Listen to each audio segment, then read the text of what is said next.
This is Lon Winters with Graphic Elephants. This is Jimmy Lamp. This is Matt Vassallo with the RhinstoneWorld.com. And you're listening to the Two Regular Guys podcast. And you are listening to the Two Regular Guys podcast. Hosted by... My name is Terry Combs, RG, regular guy. And Aaron Montgomery. We're just regular guys having fun and trying to make a living in this really cool and exciting industry. I think we all want to succeed 100% of the time. Seek to understand before I try and make myself understood. Bring a ton of great information. Coming to you live from somewhere dark, dirty, and dank.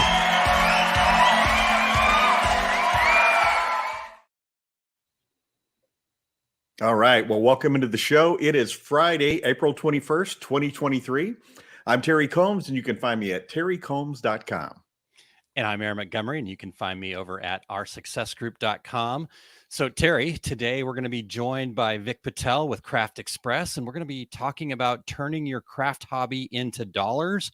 And always love talking to Vik. Just a super smart guy, and lots of information, lots of great tips and tricks. So even if you're not, maybe you are already a business owner going, this hobby stuff, right? Well, the whole concept here is how do you become profitable, right? And I think we could all use that information. How do we kind of get from point A to point B? So I think they're nuggets for everybody, you know. Absolutely.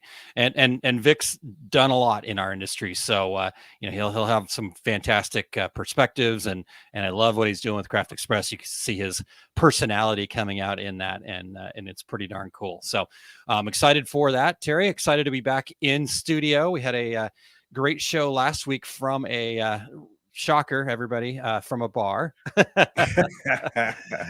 We had chicken wings, right? We did it all, and I didn't go back and listen, but while it was on, people were saying the sound was good, and so yeah. And don't adjust your sets. One of us might have been in Cancun, so one of us. Yeah, there's the sunburn comment. Yeah, poor guy spent so much time on the beach. You feel bad for him, anyhow. So real quick, Terry, let's say good morning. Some people that are checking in here. Good morning to Todd from Fat Dad Wholesale. Chuck checking in as well. Good morning, Chuck, and Miss D coming in from California, and we've got Jerry joining us as well as Barb. And Jerry says, here for the nuggets. So nice. And then Todd was actually on the program with us on that in that bar episode, and he said at the end of the day, no one died. So isn't that your line, Terry? That is. It's just a T-shirt. No one dies. Actually. After that show, in the elevator going up, somebody who had been to my screen printing class was in the elevator, and she goes, "Oh my gosh, Terry, so good to see you." She goes, the biggest takeaway I had from your class was when you said, "It's just a T-shirt. Nobody dies. Everybody relax." Yeah, that's a good point. That's a good point. All right. Well, we also have been a little bit behind on the news. Not behind, it's just with all the travels and everything like that. We haven't had as many news segments as we normally do, and so we are excited to get back to that. We have Cassie Green with the Apparelist going to join us and bringing us some amazing news and information like they do over there at the Apparelist. So, Terry, are you ready to bring Cassie in here? Let's hear it.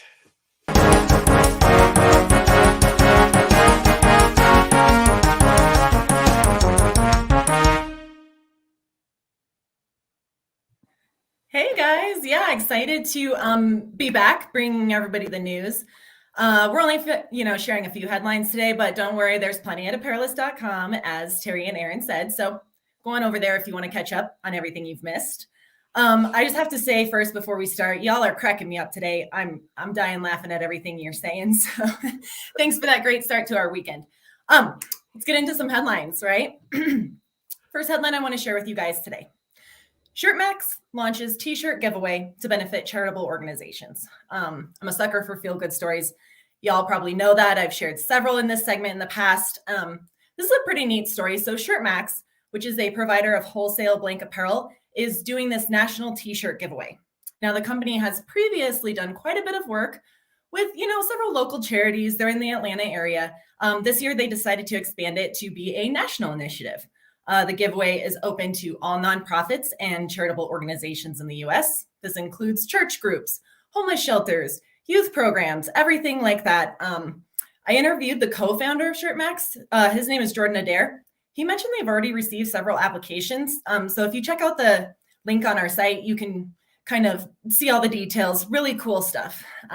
So yeah, next headline. And I just have to say it's the Friday before Earth Day. So of course I have to talk about one of the many sustainability headlines in the industry, right? There are a lot of them. So I'd be remiss to, not say, there's tons of things, obviously. Allmade's got some stuff going. Gildan, Hanes, Threadfast, all of these guys, tons of great sustainability initiatives. Today, we're going to highlight Next Level's most recent announcement. The headline, Next Level Apparel, transitioning to recycled polyester. So while the company Next Level Apparel has provided a sustainable apparel collection for the last several years, it's now transitioning its entire product line of polyester blended fabrics to recycled polyester. And since we're talking about recycled polyester, thought I'd wear my awesome Pink Floyd recycled polyester shirt today. So shout out to that. For Next Level Apparel, this change that they're implementing actually started in March, and it will impact all incoming fabrics. This, of course, is in line with a series of moves Next Level has made recently, including several partnerships and sustainable initiatives. All right, guys, final headline, and I saved the best for last, but you all might think this is the worst, but it's also the best. Headline, don't make Walmart's mistake. T-shirt pulled after accidental profanity. I think there might be a few regulators in the audience who have had their fair share of design mishaps. So this story is, like I said, so bad, it's good. If you didn't see the news, Walmart stocked some shirts to celebrate Earth Day, Earth Month. The problem was the design contained a pretty rude swear word spelled out. And of course, this was purely accidental, right? They didn't mean it. A savvy shopper spotted it. I think he shared it on his Twitter feed, and it blew up all over the internet for all the wrong reasons. But here's why we should care as decorators. And great lesson to head into your weekend. Check, double check, triple check your designs. Even when accidental, things like this do tend to happen. So, do your due diligence. Make sure you get final approvals. Always have multiple parties review designs. And of course, always, always, always do this before going to print to avoid costly mistakes. So don't be like Walmart. Don't be like this design. Make sure you're not including accidental profanity in your designs. And that's my lesson for the week. Hope you all enjoyed it. And yeah, guys, those are all the headlines I have for you today. Back to you.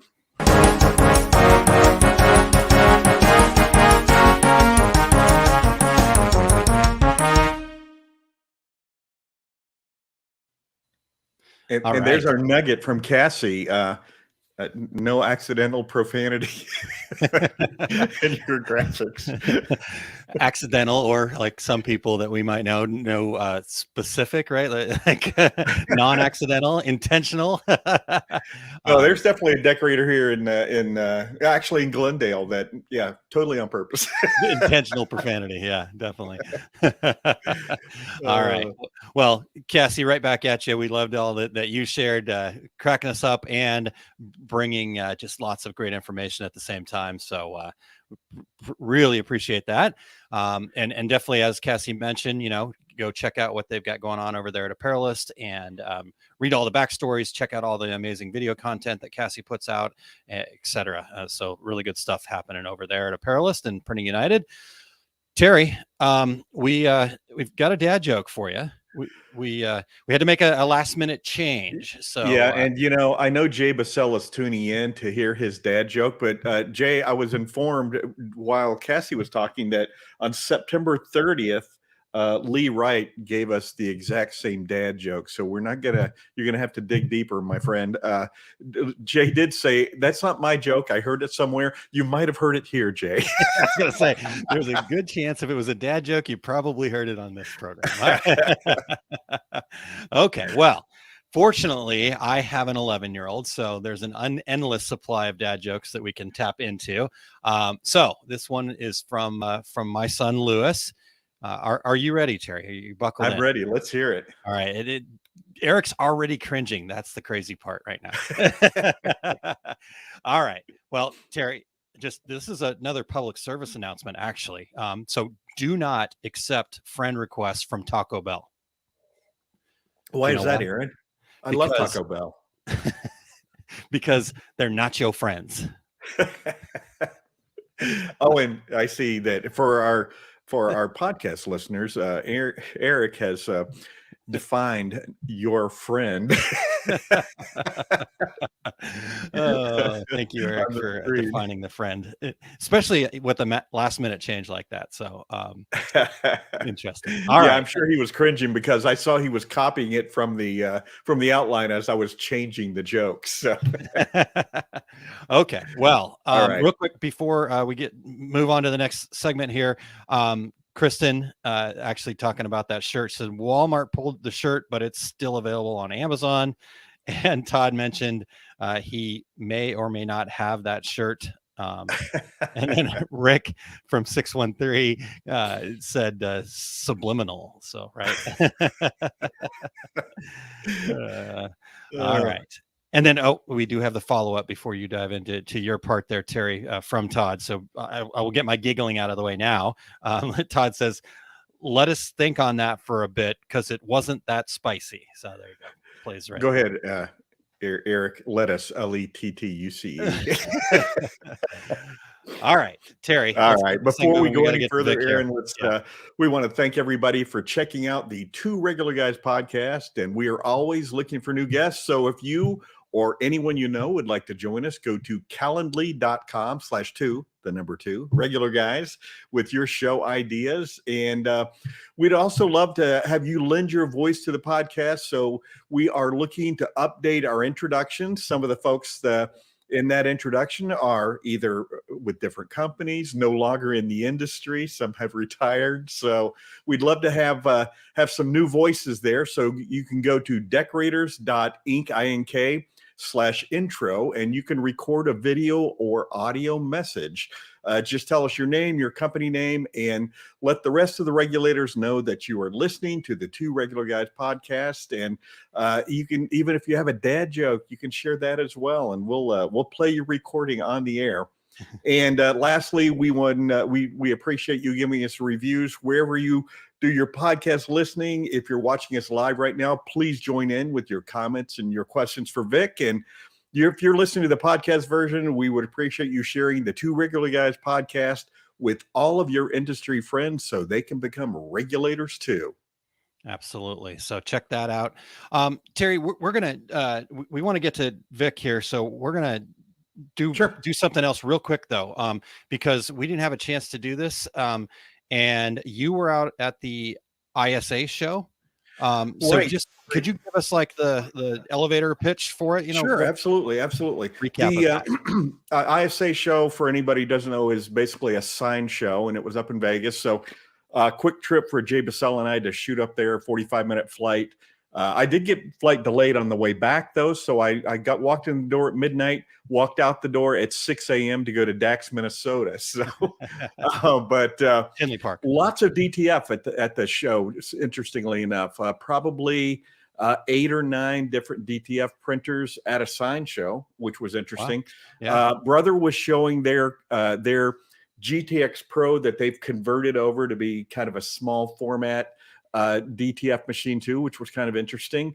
And one thing that I thought was kind of cool was gold glitter, and glitter with the image showing through film for DTF, and the gold was super cool. It looked like HTV, heat transfer vinyl, but without the weeding. And so I thought that was a really cool thing as well. And got tied up in a lot of meetings and things like that, so I didn't get through the whole show, but very, very well attended. Everybody there was all the vendors were very pleased with the activity going on. So next year, check out the ISA show. Yeah, definitely interesting show. And so thank you for that recap there. So let's get right to this though, Terry. We need to get Vic in here before he says enough with you guys. I'm out of here. I've got stuff to do. Yeah, that's right. That's right. I can't just hang out with you two regular guys for my entire morning. But so without further ado, let's go ahead and just directly welcome Vic right into the show. We've got Vik Patel with Craft Express joining us. Vic, thank you so much for being here this morning. It's great to have you. Oh my goodness, it's wonderful to be here and wonderful to hear all those dad jokes coming out. You don't happen to have one that you want to share with us just off the top, right? Oh yeah, I got a good one. Okay. And don't be surprised if I laugh at my own dad jokes, just like Terry does. I do that all the time. So what's the difference between the people from Dubai and Abu Dhabi? Aaron knows this one. Yes, I do. What's the difference? Well, the people from Dubai just don't like the Flintstones, but the people from Abu Dhabi do. That is a good one. That is a good one. And you told it way better. I think we actually had that on the show a few months back, and your version is way better. So thank you. Thank you. Applause. Yeah. All right, Vic. Well, real quick before we dive into this, just start us off. Give our listeners kind of your 101 on who is Vik Patel. Tell us a little bit about yourself and your journey in the industry here. Short little bald guy, born in England. Worked for a cell phone case company for about 8 years. We introduced sublimation and personalization in 2010, and that is wrapping your image around the phone case. Then moved on to a company here in Charleston called Sawgrass Technologies, that most of you know as Sawgrass Inc. Producers of printers and ink, anything to do with sublimation. Sawgrass has their hands in it. So, and from there, really just was very privileged to fly around the world with them, and I discovered a passion for blanks and crafting, and found a market for it in the US, and said, you know what? I got the entrepreneurial bug, and I'm going to start Craft Express here in the US. And, a little over a year later, I'm here with the two regular guys. I made it. Right. Finally made it. Nice. All right. Yeah. Well, so Terry, let's dive into this though. I love Vic's story there, and all that you've done. Right. I think that's a nice little, like you said, bubble, but he's done so much more. You're very integral over there at Sawgrass, so sublimation through and through. But let's get into this topic that we want to discuss here today, Terry. Yeah, Vic, and you know people from the industry, and so you will always be the phone case guy to me. So, I'll take that. So let's talk a little bit about what drives people coming into decoration from the hobbyist side of things, and more specifically, what role do you think creativity plays for makers, and what does that mean for makers considering the transition to a real business? Yes, that's a big question, Terry. There's a lot of parts to that. I think at the end of the day, there's one thing that sorry about the squeaking. I have my dog here who's playing with her toy. So one thing about crafting in general is just the pure satisfaction of the end product, right? I think that, and that's why I continually use the power of wow, or prepare for wow, because no matter how many times you pull off that transfer sheet, right, off a mug, off a t-shirt, even if you've been doing it for 15, 20 years like me, you're still pretty darn impressed of what you've actually just created, right? And that drives it, for me, that drives individuals to not only make products for their friends and families, and they give it away with so much passion and pride, and family members take it too. But it also drives a segment of that group to say, maybe I can make a business out of this. Maybe I can make a little bit of money out of this, right? And so there's lots of things involved in taking that step, which I think we're going to dig into a little bit here. But the creativity is really driven by the people around them. Whether the inspiration comes from friends and family initially, when you're just giving away product, it comes from the community that they're in every single day on Facebook with you guys. You're inspiring, people from multiple generations into getting into crafting. Yeah. Vic, it's interesting you put it that way, because when I do my classes, I always say, once you're in this industry, you never leave. It's like Hotel California. And and I always say the reason for that is there's not very many jobs that you can create for yourself where at the end of the day, you peel that transfer away, or you lift that last screen and you go, that's really cool. And there's not a lot of businesses where you can end every day with, that was really cool. That was awesome. I can't wait to do more of that. So I completely agree. I'm still just flabbergasted at just the reaction from people when you take that paper off at trade shows. I was at ISA too. I was at ISA and I 100% agree with you. That show, we're back. Trade shows are back after that show. Yes. I mean, it was packed, and people were just fully engaged in what we were all doing there. So Very cool. Very cool. And Vic, I also love that you mentioned, that kind of community of it too, right? Because, you would think that, I guess, if you weren't really thinking deeply about it, right? Crafting is, I'm in my basement, I'm kind of just doing my thing. But really, it seems like crafting is a community of people that kind of get together over a similar interest. And honestly, I've seen you guys do a really good job of developing that kind of a community around what it is that, you said a year later. I mean, you guys have a community around Craft Express. When we talked about creativity, I think that was kind of part of it too. What does that community allow? You mentioned inspiration. Can you kind of expand on that a little bit? Yeah, there's one thing I learned, and this is a solid fact, and that we've got I've seen a lot of names on the chat here. A lot of folks are creators, sellers. They do a bit of everything, and one thing is for sure, crafting is a small word, but it's a huge market, right? From a technology base. And what I always say when I'm given the opportunity to speak in front of groups that come together, I always say, this is your opportunity to actually talk to one another, whether it's go to lunch, go to the bar. And sometimes people feel really uncomfortable doing that, thinking, well, Billy here competes with me, or John here. They don't, right? Crafting is local. Right. And it's local on many levels, in the fact that it's not just local geographically, but it's local to the technology that you're using, or local to the style of art that you're putting on a t-shirt. It's local.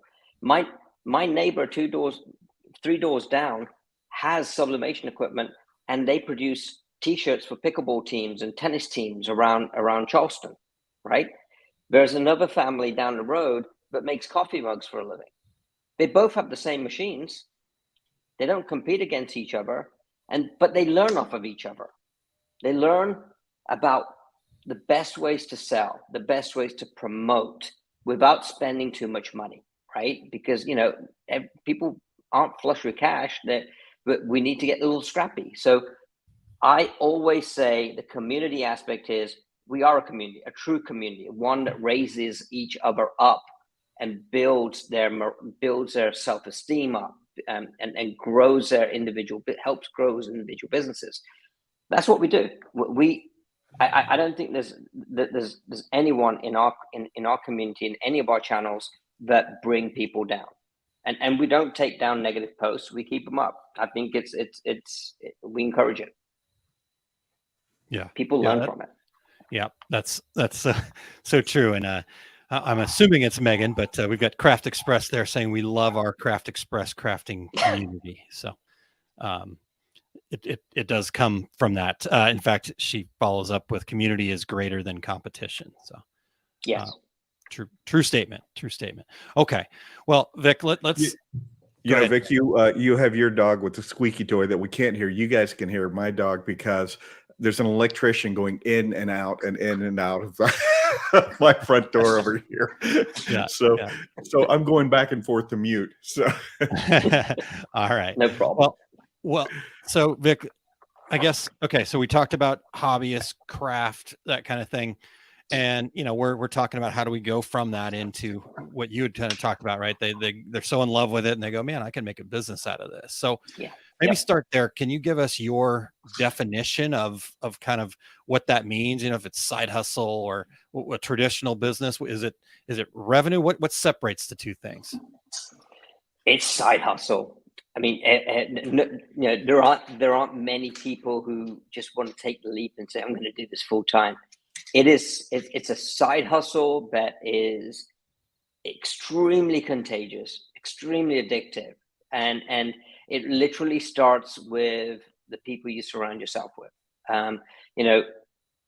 I enjoy giving just product away, right? When I give product away to family, my sister-in-law was in town last weekend. She came to the office. We made some products. She knew nothing about what I did until we got in the office and we started making things, right? She goes, well, I can actually buy these and give these away to my clients, right? Yeah. That's you're planting the seed. That's germination, right? Now you're starting to set some roots. What did it cost me? It cost me a tumbler or two and about 15, 20 minutes of my time with my sister-in-law explaining what I did. That's it. Yeah. Right? Yeah. And we created magic. So now she's talking about buying some products off of me that she can, on demand, that she can actually give away to her clients. And now she's adding value. I have an artist that has an office right next door to me, and her name's Marissa Vogel. You can look her up. She's very well known. She sells pieces of artwork for $10,000 each, but she uses paint and a brush. She doesn't know anything about digital art. I made her a tumbler with one of our art pieces on there, and she was just blown away. And now she's taking those tumblers and she's giving them to her clients when they buy a piece of artwork. I love right? it.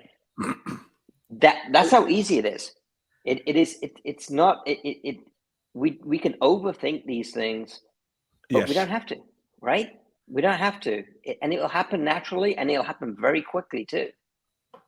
Well, Vic, we have a listener who has a question along these lines, and if we want to pop that up there, it's from Jerry Dyke. It says, "Morning, Vic. How can we get our sublimation products in front of our clients in lieu of a website?"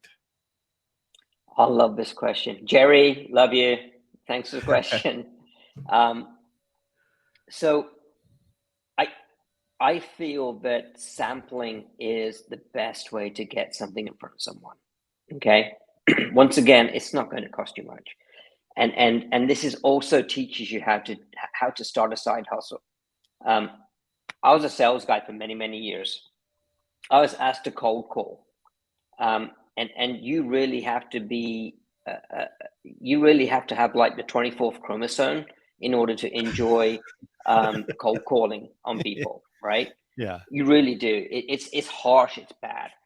But what I realized very quickly was if I walked in this business, if I walked into somebody's business and then handed them something that was tangible that they could relate to, like a coaster with their logo on it, right? You'd make some friends, and then you'd open the door to these conversations, and that's how I get product in front of people. In the cell phone case world, Terry, this is an oldie but a goodie. We encouraged all of our employees to carry around 10 or 15 phone cases in their bag. Just carry them around in boxes, because whether you're on a plane, you're on the subway, you're traveling somewhere, you see someone with a phone case that's wasn't ours, you'd hand them a phone case, or you say, pick one, right? You got immediate brand loyalty. You got, oh my God, these guys just handed me a $30 phone case, right? And guess what? They tell their friends, they tell their family members, and they come and check out what you're doing, and boom, right? So that's it. I think you just have to be you, and there's nothing like it. don't pull out your 24th chromosome. Be you and do something that you feel comfortable doing. And if it means giving away a keychain or giving away something, open that conversation. And I'm telling you, it will pay dividends. Yeah. That's awesome. Megan, Craft Express says, Vic is the Oprah of the crafting community. So you get a phone case. You get a phone case. You get a phone case. You get a phone case. I love it. Yeah. All right. We'll have to have conversation later, Megan. Thank you. All right, Terry, what's the next question you got for Vic there? Well, so when and why should makers think about making that transition from hobbyist to business? What makes going commercial a good fit for someone? Oh, what makes I think going commercial full time, Terry, or well, or just making that side hustle. At what point do you say, instead of this being free, here's how much it is? Yeah, look, I think being free can be quite costly after a while, right? Right. I think that your gut will tell you it's time, right? Your mind and body will tell you this feels good. You know what? If I can sell a set of 4 coasters for $15 and I'm collecting cash and I'm going to a marketplace, I'm meeting new people. I like this. I enjoy this. I will complain all day long before and after a trade show. I will never complain during the show itself when I'm engaged with people who are talking about what we do for a living, right? Because I'm getting so much out of it. I'm learning so much from them as to what they do and what their needs are. I'm delivering information to them on what we do. And I love talking about what we do, right? I think that you can tell that, right? But that's when you're having fun, that's it. That's the point. That's the pivotal point. What I call, there's a book called The Black Swan Moment, right? That is that moment in time when you say, this is it, boom, and you're going to do it. And I'm telling you, you won't look back. Was it a hard decision for me to leave a job that I absolutely loved at Sawgrass? I loved it, right? Every day walking in this new challenge, new opportunities, and walking into an empty office and I'm on my own. Megan wouldn't take my phone call to come work for me. And yeah, it was hard. It still is. It's hard every day, but I love every moment of it. Yeah. Well, and Vic, I think, it plays to what you talked about, right? That instinct is going to tell you that. And the instinct comes from what you're passionate about, right? And so if you allow that to be, if you follow that, right, you are going to have those moments that you talked about, right? Where, because I get to work with a lot of small businesses and what I do. And I always tell them that your reason has to be bigger than your excuses. Right? And so we're going to have the excuse to not go out to the craft fair or whatever. Right? Mm-hmm. I don't feel like doing it. You mentioned complaining before and after the trade shows. I know everything about it. Setup sucks. It's too expensive. What are we doing here? And then tear down is terrible. And the worst. I can't wait to get home to my family, yada, yada, yada. But like you said, that part in the middle, that's everything. That's checks the box for you. So I appreciate that you shared that. I mean, as a year in business, I mean, you live that every day. What have you learned from that? From the yo-yo effect of the emotions? Yes, indeed. Yeah, fortunately, touch wood, that there are more ups and downs, right? Yeah. I think ultimately, I think that last 4 weeks, I've been traveling. Three trade shows in 4 weeks. Wow. And it is wild. and each one's very different, but you come back extremely pumped at the opportunities that arise from each of those, right? Yeah. Whether it's talking to big customers, small customers, or the individual who's just like you say, right? I don't know whether I should take this on full time or a side hustle. Yeah. How do I do this? I spend more time with those folks than I do with the big guys, right? Because this is what I love. I love the coaching aspects of what I do. You just have to learn to deal with it. I think it's you have to look past the challenge that you have right now and look forward to the opportunities that you're going to close, or the rewards that you're going to get after. You know, I drive my son to school every day. I drive my son back from school every day. Those are things I could not do before I did this, right? Those are precious moments, right? Trying sometimes, but precious, right? But he is also privy to all the phone conversations that are happening in between that time, and learning from those conversations that I'm having, whether they're conversations with my vendors or with my customers. He's learning.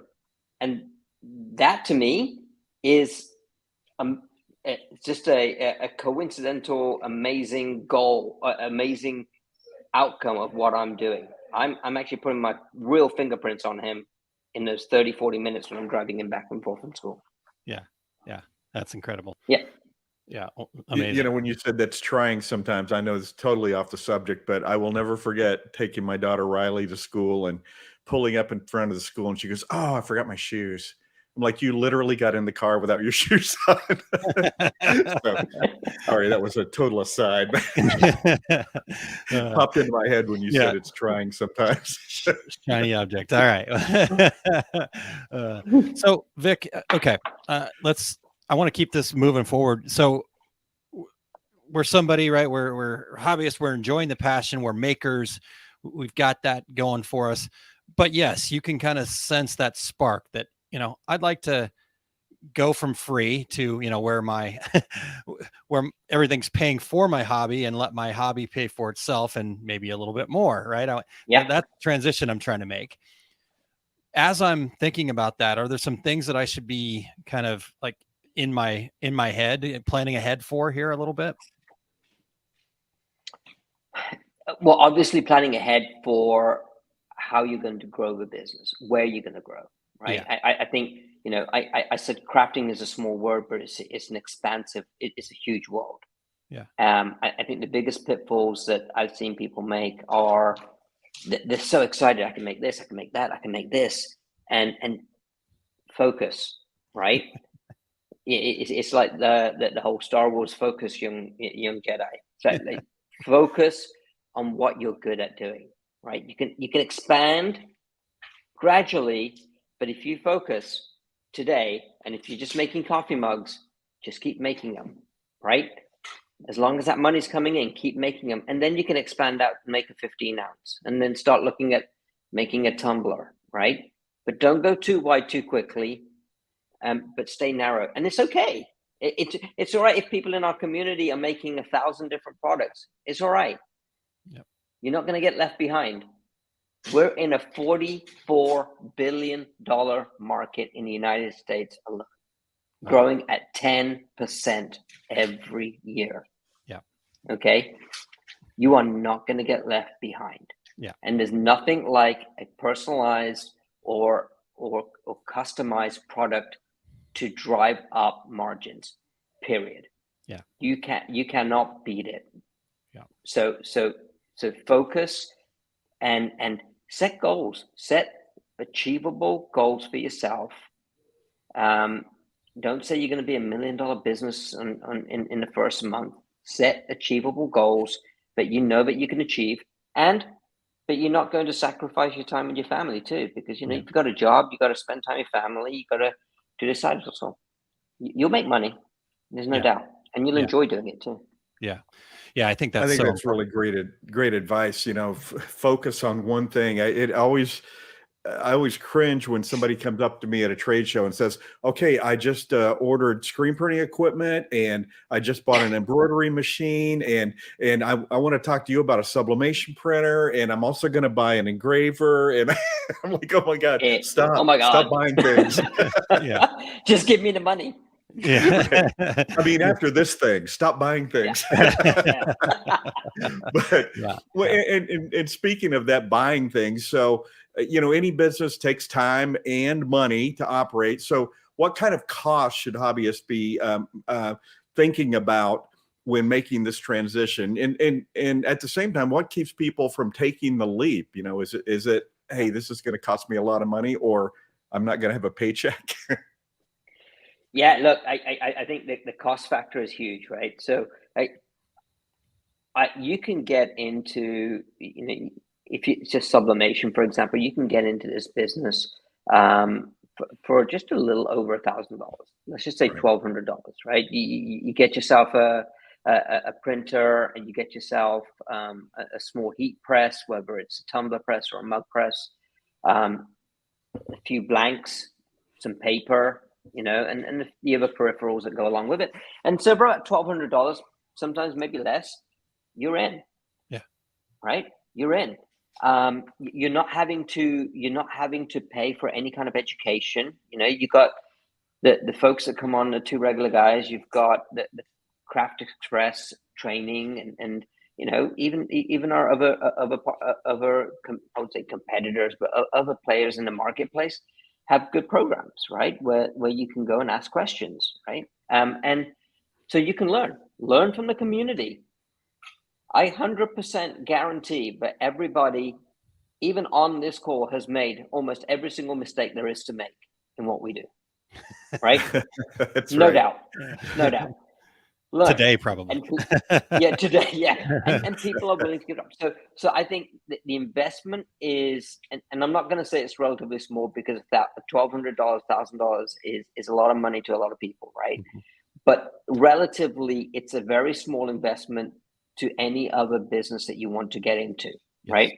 The other thing is the upside is even bigger, okay? And the only reason I say that is, let's just say you start off with coffee mugs and you've spent $1,200 on buying all of this equipment. You buy a coffee mug, a blank coffee mug, for about $2, maybe $2 and some change. You put a little bit of ink on there, and all of a sudden, $2.50 or $3 max you've put in there with ink and paper and labor and all this stuff that happens. You're selling that mug for $10, $15, right? Yeah. You can't get those kinds of returns. Yep. And before you know it, you've not only paid off your equipment cost, and you haven't run out of ink. And people keep, used to, in the old Sawgrass days, used to come to me and say, well, the ink's so expensive and blah, blah, blah, blah, blah. Everyone always forgets how much money they made with the ink that they used.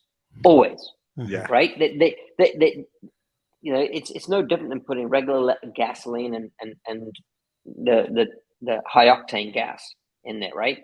Nobody ever says, well, I've traveled this far with this tank of gas. Well, you know what? You shouldn't have driven so far, right? But at the end of the day, the margins are so big that sometimes people get stuck between looking at the forest and the trees. Yeah. And I think that's really interesting, that because we got a lot of comments in here about, concentrating on one thing. Jerry mentioned, that I know that for a fact, right? Jerry says I have a terrible time with that. Heather says ditto. Oops, I just bought a laser, right? That kind of thing. And I think you're right too, Vic, right? That's what I've always told people, is we have all of this information available to us. There's people out there in our industry willing to share just whenever, right? All you got to do is go ask, and you're gonna get the information that you need. But I think what I see people challenged with then is what you're talking about. How do we get back to being focused, right? And that was the whole idea behind what I wanted to do, is how do I help people get focused? And so what I've discovered is a lot of that comes back to what we talked about early on. What's your passion? What are you really into? Focus on that thing and become the very best you can be on that thing. And then, like you explained, then do a 15-ounce mug, then do a tumbler. Let the customers kind of tell you where you need to expand, but you're not going to have those customers to talk to until you really are the best in your space. I mean, I think, to be honest with you, I believe, just telling you from what I see from the outside looking in, that's what you've done so well with Craft Express is you've gone all in on this and you're going to be the best in that space. Does that sound right? Does that resonate with you?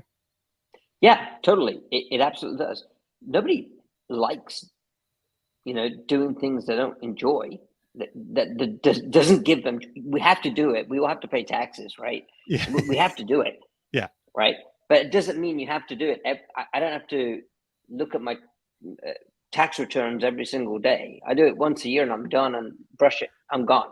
Right. I'm moving on to the fast lane, which I enjoy doing it. So yeah, 100%. You're right. 90% of the time, you should be doing stuff that you have absolute passion for, and that will bring joy to you. Yeah, that's awesome. Good. So, well, I guess Vic, my next question. Oh, Terry, did you have something you want to share? No. You go ahead. Okay.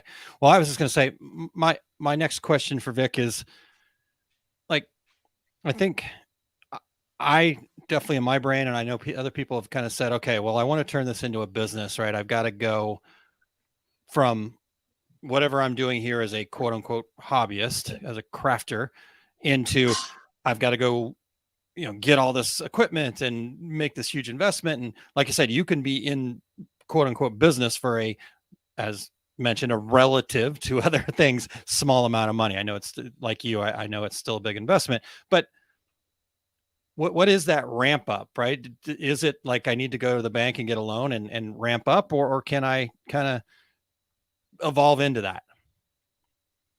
I think you evolve into that. Ultimately, I wouldn't want anyone to go into any serious debt in getting into this business, right? With everything, there's some sense of risk involved. Now, if I've known people who have just bought it on a credit card and they've paid it off the following month because they've made the money off of it, right? They've hustled and they've made the money. Uh-huh. I've known other folks who have got samples from someone else, pre-sold the order, got the equipment, produced the order, and then sold off the equipment. It's not paid off the equipment, sorry. So I'm not a big fan of going to banks and trying to get money from them, because that's you'll be paying off interest rates and all sorts of funny stuff. But ultimately, there are options. There are options where you can buy the equipment and use a firm or an afterpay facility where you pay them up in 4 equal chunks over 2 to 3 months. So break up your payments. In that time, you've got the opportunity to not only get the equipment and the blanks in, but to start hustling and getting orders. And so that's the way I would handle it. Yeah. Quite honestly. I love it. Yeah. Perfect. Well, Vic, as we're getting close to the end here, here's your opportunity to give us one piece of advice that you would give to someone who's thinking about taking the leap to build this side hustle. What's one thing that people should be aware of, or your best advice for moving forward? Do it. just do it. Get off from your chair. Do it. Ask questions in the community, and just do it. I honestly think that is the one thing that held me back for many years in starting this business. And yes, did I go all in? I went 100% into this. But it doesn't mean you have to. But it just means you got to start doing something to move closer to that. Sorry, this little animal is what a cutie. So yeah, that's my one piece of advice. You could keep thinking about it. You could talk yourself out of things. Like Aaron said, I don't want to go to the marketplace and set up today. Nope. Kick yourself out of bed. Go do it. Yeah, I love it. Yeah, that is really good. In fact, Ramona says, take that step, shout it out to the universe, to everyone you come across, tell them what you're doing and make it happen. So yeah, definitely. So it's a great one, man. Yeah, definitely. All right, Vic. So, and some of the other comments in here, I wanted to just hit them real quick, because I see two sides of this. And so one of them is Maria. She says, I don't I don't have a sawgrass printer anymore. I have an Epson, and notice that sublimation is now getting saturated, which is amazing. I've invested in a laser machine, and this has set me apart from most. I incorporate sublimation and laser. And then Evelyn mentioned being unique is where it's at. Jerry said, you were right about sublimation. That is why those of us who use sublimation as part of all of our business need to be unique. You've done that with your laser, talking to Maria.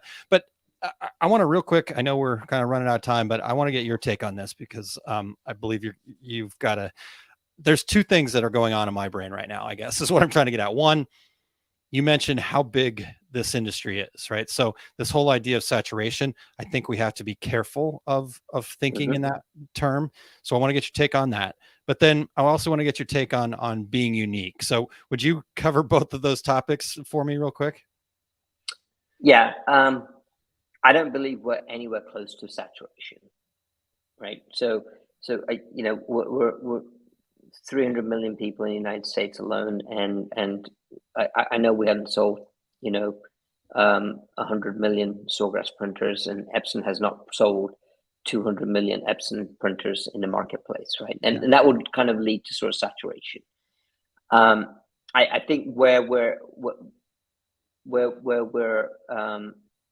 really need to sort of focus in on is the technologies that are coming out.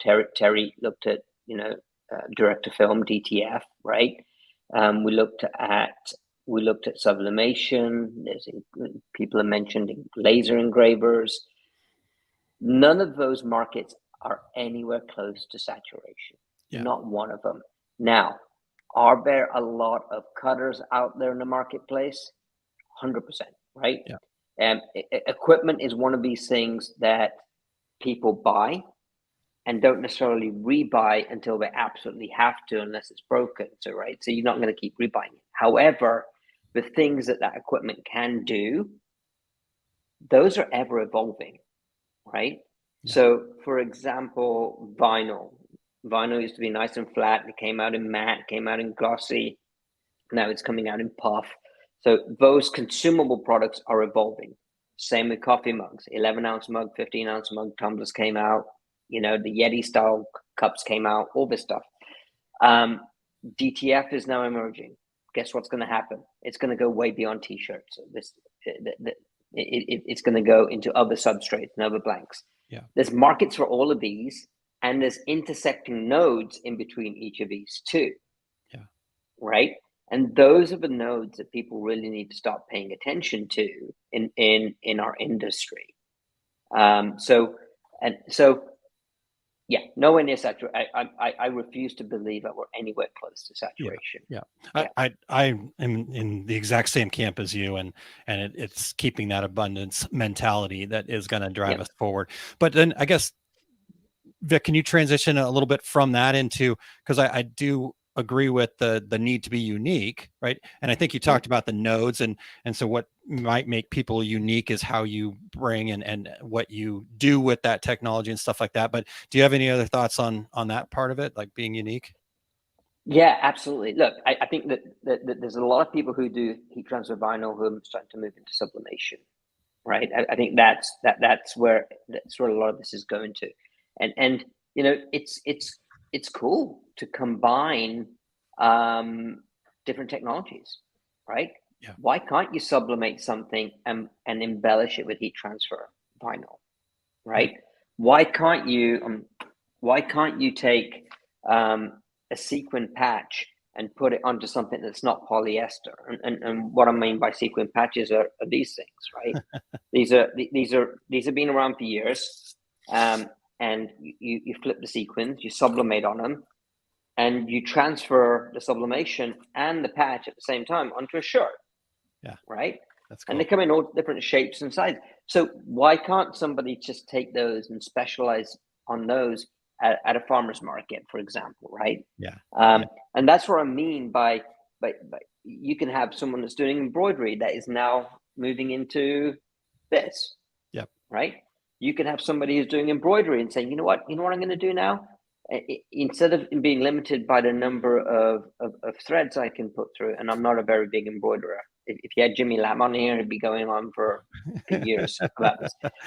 But But instead of being limited by the number of threads and needles that you have in the embroidery machine, why can't I just embroider using 100% polyester thread and transfer a sublimation print directly on there? Yeah. That's what I mean by nodes and transition points. Yeah. Right? Yeah. Yeah. Embroiderers can relate to that. HTV folks can relate to that, to transitioning to sublimation. So that's where I stand with. That's awesome. With that. Wow. Such good information. We've got a couple other comments here. Pickers, I'm assuming it's Jeremy, 100%, so much business for everyone. Yes. Love the idea of multimedia, expand your mind. Right. So, all right, Vic, last thing we've got to do is, because we could talk for hours and hours and hours, and I'm sure people want to continue this conversation with you. They want to learn more.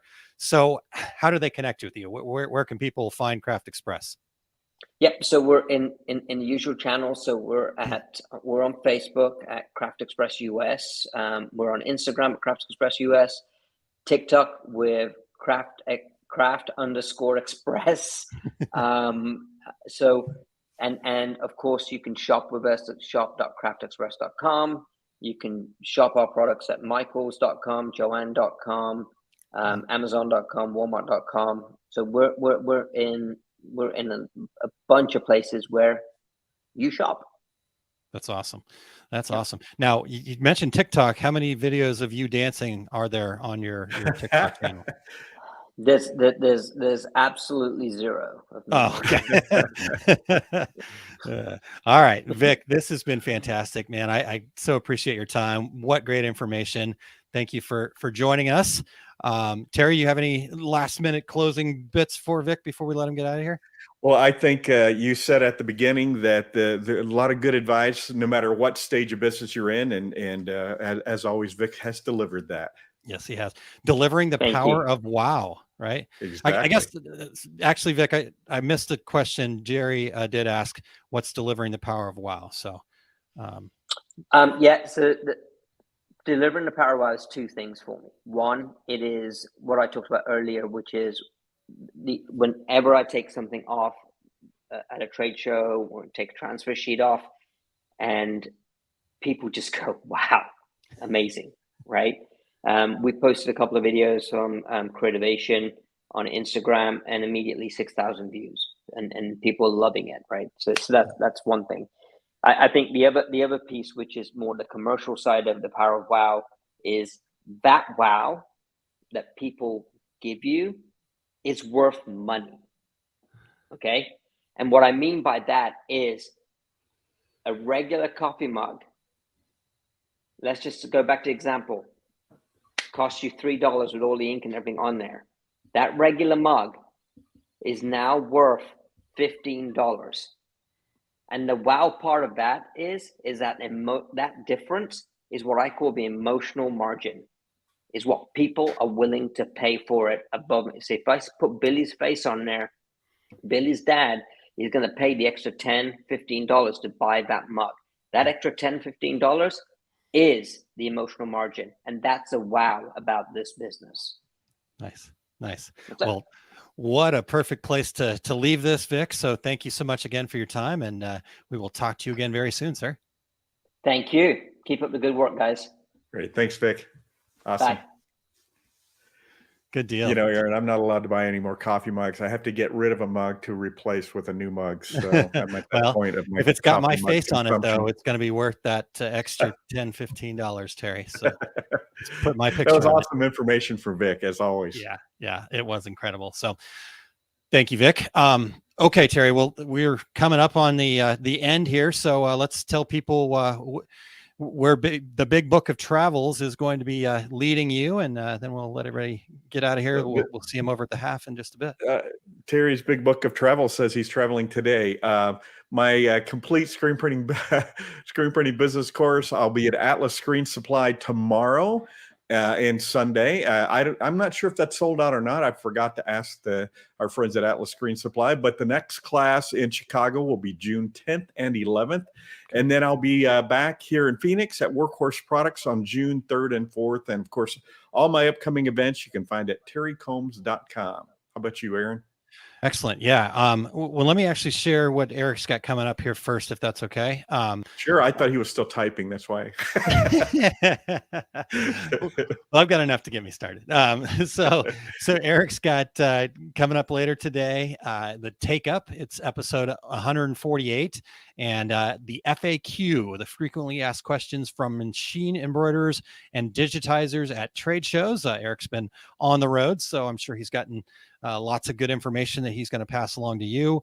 We'll get back to the Take Up. Here's what he says. We'll get back to the Take Up after a long break with a discussion of the most frequently asked questions, comments, and more from the spring season of Impressions Expo and DAX. From digitizing techniques to sourcing supplies to the difference between outsourcing and in-house creative. He'll even cover the hot topics and take any questions that you dish out.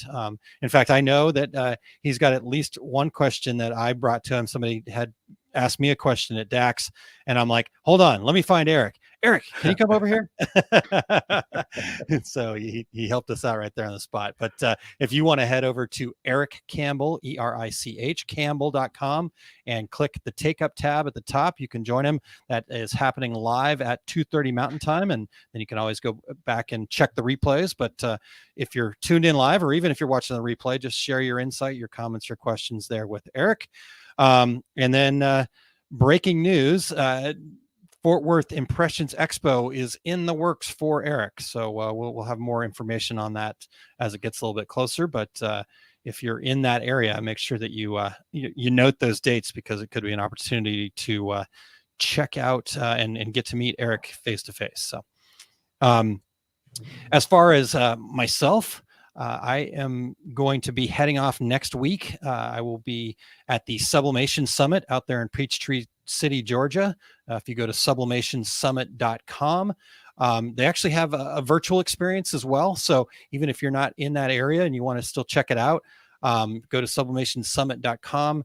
And we actually have 2 codes available to regulators. So if you want the 3-day pass, you can get $40 off that by using 2REG40. Or if you want $20 off the 2-day pass, you can use 2REG20. So either way, if you're coming live or checking out the virtual side of it, I think they're going to have pretty much all of the classes available as virtual elements as well. I'm actually teaching 3 classes there. The fundamentals for small business growth, strategic planning and time management is what that first one's about. My second one's called Building a Strong Marketing Foundation, the key elements to attracting your ideal clients. And the third one is Pricing for Profit, strategies for setting pricing that works for your business. Your being all caps, underline, bold, kind of like the ultimate, Terry, right? Yeah, exactly right. And then, so that's happening next week, April 27th through 29th. And then a little downtime for me finally, which will be nice. But after that, heading to Graphics Pro Indianapolis, specifically for the Start Here Academy. And that Start Here Academy is a free event, but it happens the day before. So it's June 14th in the evening. There's food there. It's worth checking out. If you go to osg.link/SHA, you can learn more about that. We're actually going to have a couple of the other speakers joining us here on Two Regular Guys as we get a little closer. So more info on that to come, but Start Here Academy is definitely something to put on your list of things to get to. Just meet us up there in Indianapolis. It's a great show. And then later on, in fact, I think it's the next week, I'll be heading back to Atlanta for the Skills USA event. This is not a show to go to. This is where young people have a competition to see who the best sublimator is. And I've been fortunate enough to be a part of that, and got to take over the reins as the chairman, which still is like, why would they give that to me? But okay. So if you are somebody that is in the sublimation world and would like to support that cause, we are definitely looking for support in the form of donations for prizes, donations to do blanks with, people to help with the committee to make this thing happen. any help I can get, just reach out to me. You can find me through the Two Regular Guys website. Just send an email through there and that'll get to me. So if anybody wants to help with Skills USA, just let me know. I'm looking for help. And I think that's about it, Terry. Whew, that was a lot. and nearly on time. Look at us. Yeah, very good. Very good. Well, Terry, we have come to the close of another show. We want to thank Vik Patel, Craft Express, all of the folks that showed up and commented and joined the conversation with us along the way, asked those questions. So go check out Craft Express at all the places where they mentioned earlier. And again, thanks very much to Vik for all of his information today. Sounds like Vik is everywhere. And we also want to thank our show producer, Eric Campbell, for everything Eric does to keep the wheels turning on the bus here. I feel like I should sing a song. The wheels on the... Okay. All right. I won't. But yes, thank you very much, Eric. We appreciate everything that you do. Next week, we've got Craig calling from Essentium Capital, and he's going to be talking about payment and financing options for small business owners. So it's been a little while since we've had a conversation like this. So we're excited to bring Craig in, and Terry and I have known Craig for a very long time. He was the first finance guy that we worked with back in our early days with US Screen. I hesitate to say the year, but I'm thinking like 2008, maybe. Probably in that neighborhood for sure. Something Craig is like a local Phoenix guy. So local Phoenix guy. So I think he's going to be coming into your office live, if I remember right. I'll just put a chair here next to me. Okay, all right. Oh, I'm kidding, but so it's going to be a great conversation next week. I'm actually going to be away at the Sublimation Summit, so I will be a watcher. I will be a replay watcher myself, but can't wait to learn from Craig next week. So Terry. I'm excited. Absolutely. So until then, I'm Terry Combs. He's Aaron Montgomery. And that was the Two Regular Guys. Here we go. We're out. Awesome. Thank you for listening to Two Regular Guys. Check out our website at tworegularguys.com. That's the number 2, regularguys.com. You can also interact with us over at our Facebook page, facebook.com/tworegularguys, or send us a tweet, twitter.com/tworegularguys. And we have a YouTube page. You can find all that from our website, tworegularguys.com. Thanks for tuning in, and we look forward to spending some time with you again next week.